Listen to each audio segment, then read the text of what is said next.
Assalamualaikum warahmatullahi wabarakatuh. Selamat siang dan salam sejahtera bagi kita semua. Shalom, Om Swastiastu, Namo Buddhaya, salam kebajikan. Dewan Juri yang terhormat, perkenalkan kami bertiga dari delegasi Fakultas Syariah Institut Agama Islam Tafakufiddin Dumai. Saya Siti Fatimah Lani sebagai pembicara pertama, rekan saya Sahriza Rahman sebagai pembicara kedua, dan Muhammad Iqbal sebagai pembicara ketiga. Pada kesempatan kali ini kami akan mempresentasikan berkaitan dengan artikel ilmiah kami yang berjudul Reinterpretasi Wewenang Bawaslu dalam Diskursus Penanganan Sengketa Hasil Pemilu, yang mana kami berdiri pada posisi kontra atau tidak setuju terhadap mosi. Adapun ketidakberpihakan kami berkaitan dengan mosi debat kali ini dilandasi oleh 4 argumentasi yang utama. Dalam konsep penegakan hukum pemilu, ada beberapa hal yang harus diperhatikan.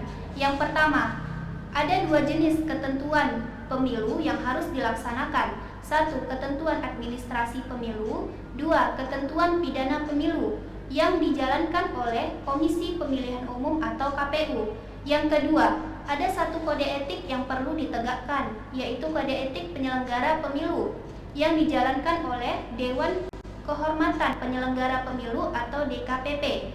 Yang ketiga, ada 3 jenis sengketa pemilu yang perlu diatasi. Yang pertama, sengketa administrasi pemilu yang ditangani oleh Bawaslu. 2. Sengketa antar peserta pemilu yang ditangani oleh Bawaslu dan Mahkamah Konstitusi. 3. Sengketa hasil pemilu yang ditangani oleh Mahkamah Konstitusi. Ada beberapa kerugian jika kewenangan Badan Pengawas Pemilu atau Bawaslu dalam penanganan pelanggaran pemilu pasca penetapan hasil perolehan suara secara nasional jika dibatasi. Yaitu, yang pertama, lembaga yang berwenang untuk menerima, memeriksa, dan memutuskan penyelesaian sengketa proses pemilu adalah Badan Pengawas Pemilu atau Bawaslu dan Pengadilan Tata Usaha Negara atau PT-UN. Dalam sengketa proses pemilu, Bawaslu dalam penanganan pelanggaran pemilu pasca penetapan hasil perolehan suara secara nasional dibatasi, berarti membatasi kemajuan proses demokrasi di Indonesia.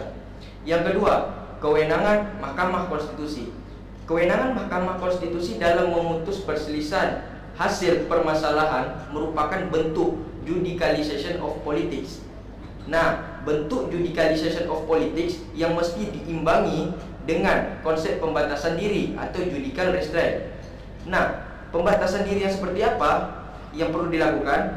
Perlu diperhatikan, yakni mengingat bahwa Mahkamah Konstitusi sebagai lembaga keadilan yang harus dijaga kedudukannya agar tidak menjadi objek politisasi dari cabang keduanya yang sedang bertarung.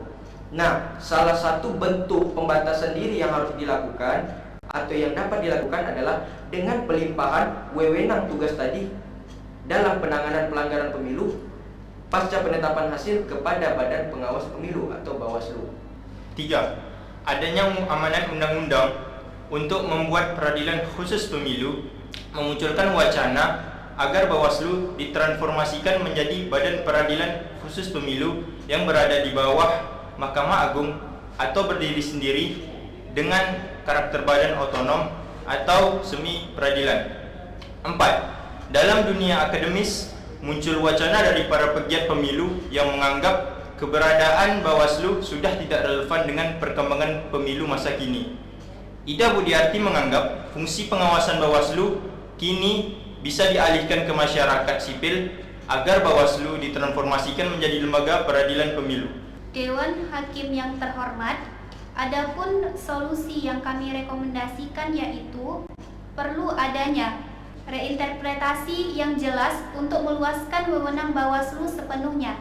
Bahkan diskursus transformasi Bawaslu menjadi suatu badan peradilan khusus pemilu yang cukup menarik untuk mewujudkan guna membangun kepercayaan masyarakat terhadap kepastian hukum, keefektifan penyelenggaraan pemilu, serta dijauhi dari praktik korupsi.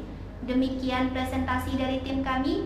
Terima kasih atas perhatiannya dan Salam demokrasi.